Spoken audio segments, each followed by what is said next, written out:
P-A pay, P-E-P, P-I Pikachu, P-O-Po, Pikachu, P-P-U poo, Pikachu, poo-pee. You like that? No? Oh, try again? Okay. Gotta have a cold open somehow. Jeez, Pika writes down these copious amounts of show notes that I must pay attention to or suffer slight shocks behind my left ear constantly, and he's trying to motivate me to be a better talent. Welcome back once again. It's time for the Comics Coffee Table. That's right, 3 p.m. U.S. Eastern daily. We talk about our hobby. We talk about comic books. That's right. We got some landlubbers in here, some normies, some typical humans that are uninitiated with our secret arts and ways, and they're astounded by us. They really are. I see you. I see you out there. Ooh, a good cup of coffee. Fresh cup of coffee. Well, take your break with us, please. Pull up a chair, grab a cuppa. Whatever it is you're shoving under your nose today there, pal. Leave your real world problems over there just for a few minutes in your busy day. And take your coffee break with us. Bring a snack. I like snacks. Wholesome snacks are good. I like apples and grapes and maybe an orange. And I'm picky about apples. I like Granny Smith apples the best. They do. Not saucy, not too firm and tough. Just right. And maybe a little bit of pucker. Granny Smith's really run the gamut on apples. It's pie cooking season. You cooking a pie? I should bake a pie. I'm a chef. What do I do with my skill set while I'm recovering from my abdominal surgery? I'm watching videos and I'm watching movies. I'm doing the 31 Days of Halloween for October.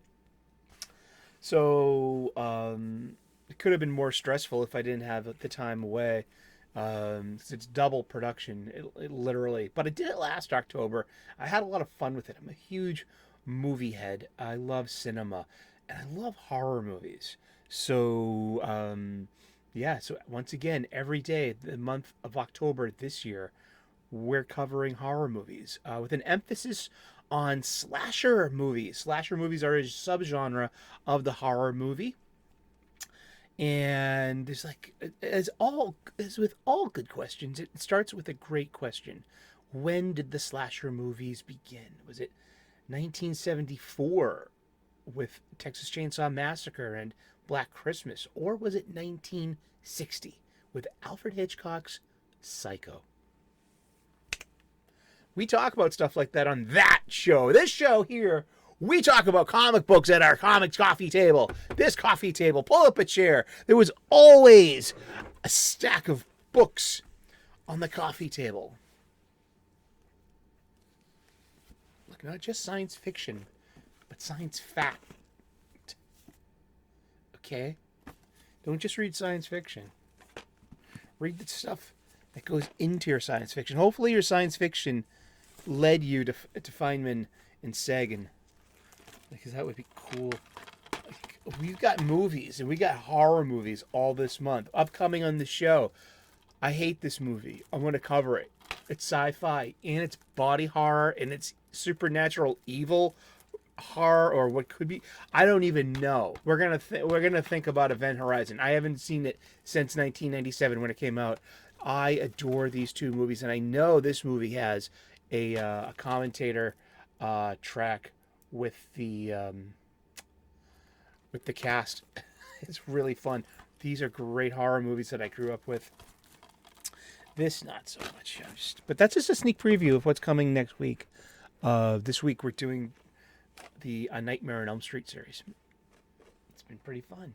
It's memory lane too. Not Jabba the Hutt, but Freddy Krueger. We got video games. Always a stack of video games on that coffee table. I wish I had something to play this PS1 game on. I wish my PS4 could play my PS1 game, especially the imports. And a stack of movies. These are the same jewel, they call these jewel cases, jewel boxes, where you would keep the contents of the compact disc and its liner notes. It was a beautiful and elegant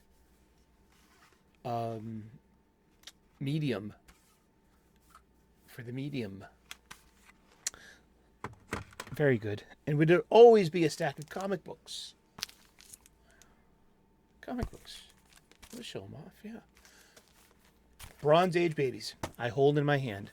We're always talking about the Bronze Age babies. We're always talking about the Bronze Age because I am a Bronze Age baby myself. I just turned 50. 50. Half a century old. Hey, it's all downhill from here.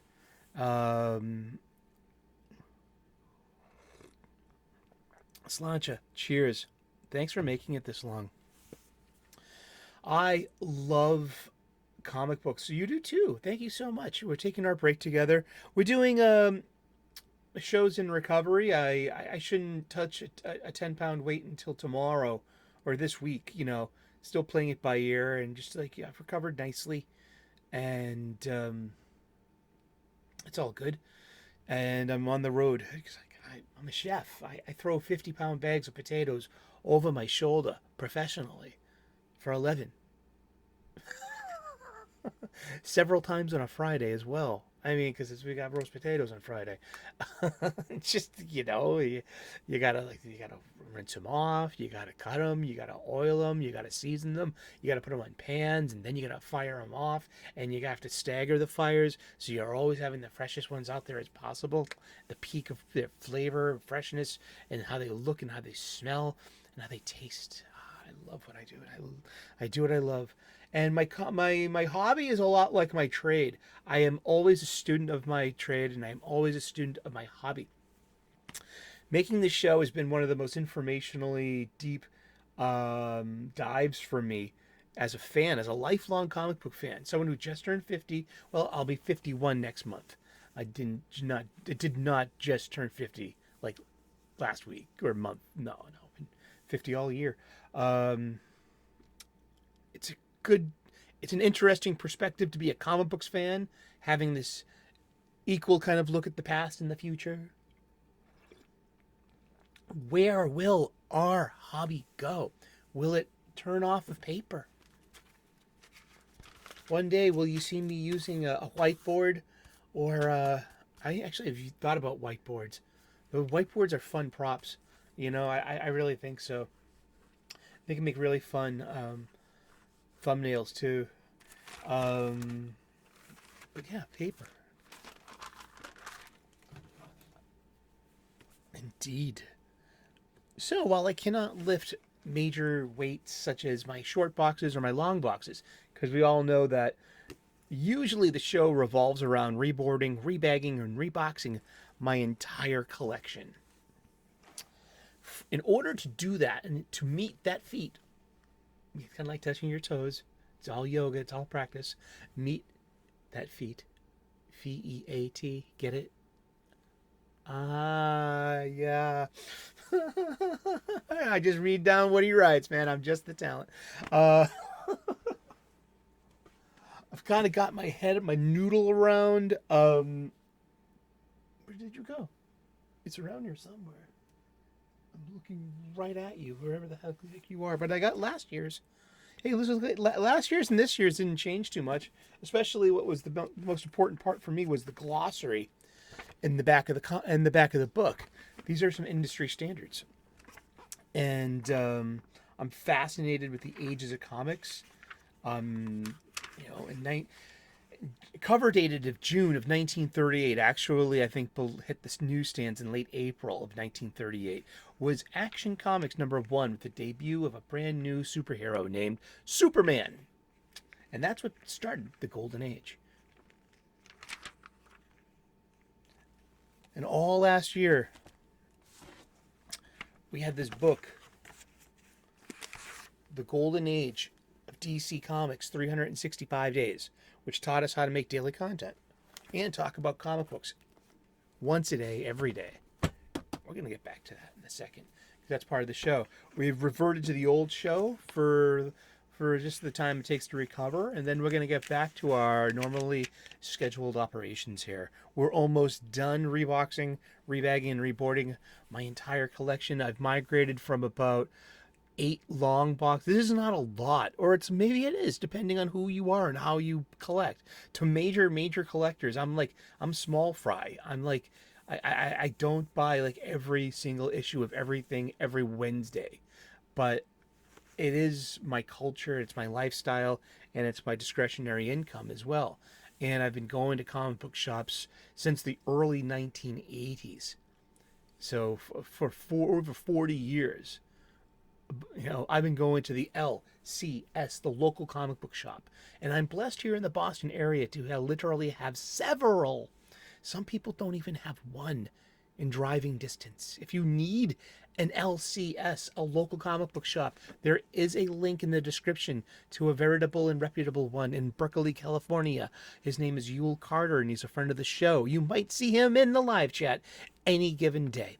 And also, he's a panel mate with me over at Wes's Thinking Critical's Saturday show, Comics Aficionados. He owns and operates Fantastic Comics in Berkeley, California. His deets are in the description. I've bought from him a couple of times. I will again. They've come timely, well packaged, and reasonably priced. And I haven't been disappointed shopping with Yule. And maybe he's got a T-shirt. I would definitely, Yule. I gotta remember to ask you. Do you have a T-shirt or a hat? Do you got any swag I could be wearing on the show? I'd love to. I mean, these aren't paid advertisements either. Fantastic Comics is one of my LCSs, and it's on the opposite side of the country. It's facing the other ocean. But we still breathe in the sea breeze, don't we? And we still are comic book fans, unmitigated by space and time. And but yeah, I've been going to local comic book shops for over 40 years. This is my culture, and I might not. I buy what I can afford, and I buy what I like, and I hate feeling obligated to buy something as well. There's certain cheapness that doesn't balance well with the cover price.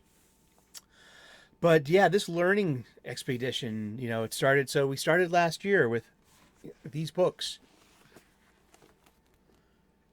The Golden Age of DC Comics, 365 Days, a 2004 Abrams book, written and curated by Les Daniels, Chip Kidd, and photographed by Jeff Spear. And the guide to the price guide. This is Bible in most shops. You can agree this is an industry standard. There are very few standards you could probably agree on. Am I gonna, take this one standard? And you're like, I've never even heard of that. Is it good because you probably never heard of that? But we've all heard of Overstreet, and if you haven't, that means hey, this is your learning experience too. I knew about Overstreet all this time. I just never had been in touch with it, literally or figuratively. Now I am. Now I know how important something such as Overstreet is to the comic books culture. And I went years, decades with being aloof about it. Seriously, it's just that's where people are and people come from. Did that make me even less of a comics book fan? No, not one bit. But I'm grateful and blessed that I got there. That there's so much to plumb from our hobby, that we can always are learning about something. So yeah, I got this specifically as a resource that I could go to where I can talk about one of my favorite subjects in comic book shop style conversation, and that is the age of comics and what age are we in right now. And it's an ongoing conversation, and it's like it doesn't have an answer. It just has more questions, and someday we will get to the bottom of it. And maybe sometimes we have to realize that it's not really answerable too. Like, what age are we in right now? Isn't that best suited to be defined by later ages?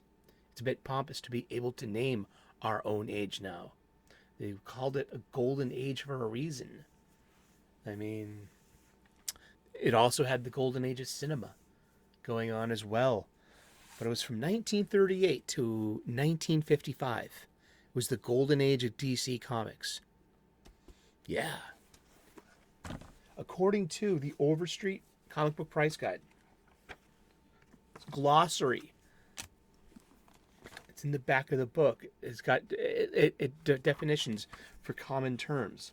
Like Baxter paper, a high quality, heavy white paper used in the printing of some comic books. That was really big in the early 80s, and cover prices went up. Cover stock was finer. You had these Baxter pages, but they were no longer on newsprint. And newsprint contains a lot of, acids from being so cheap. So, that's why we have to change our boards every couple of years, especially if you have Bronze Age babies and beyond, or before. Bi-monthly, published every 2 months. Bi-weekly, published every 2 weeks. So that answers that age-old question. I'll accept that answer.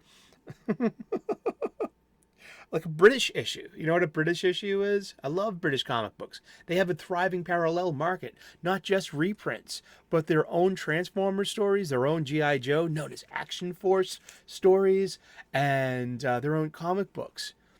Yeah, that's how Marvel Man, Miracle Man happened.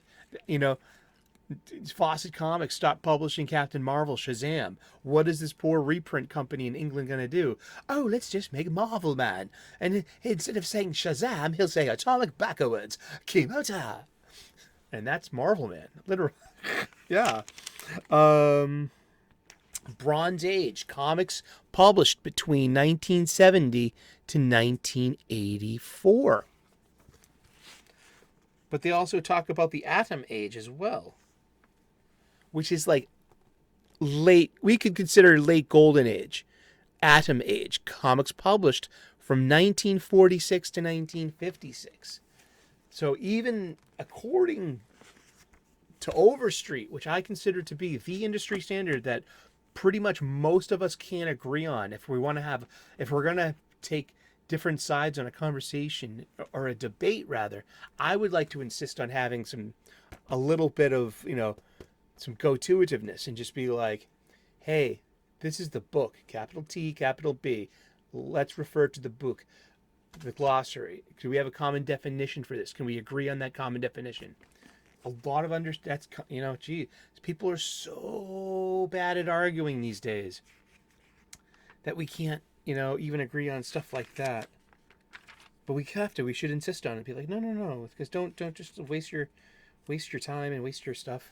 Okay, here we go. Golden Age refers to a style of, that's good girl art. Oh, what is good girl art? Refers to a style of art, usually from the 1930s to 1950s, that portrays women in a sexually implicit way. Good girl art. I never even knew that. It's amazing what I learned just by doing the show. Good girl art. Wow. Maybe that, yeah. Comics published from 1938, Action Comics, to 1945. So that's the Golden Age definition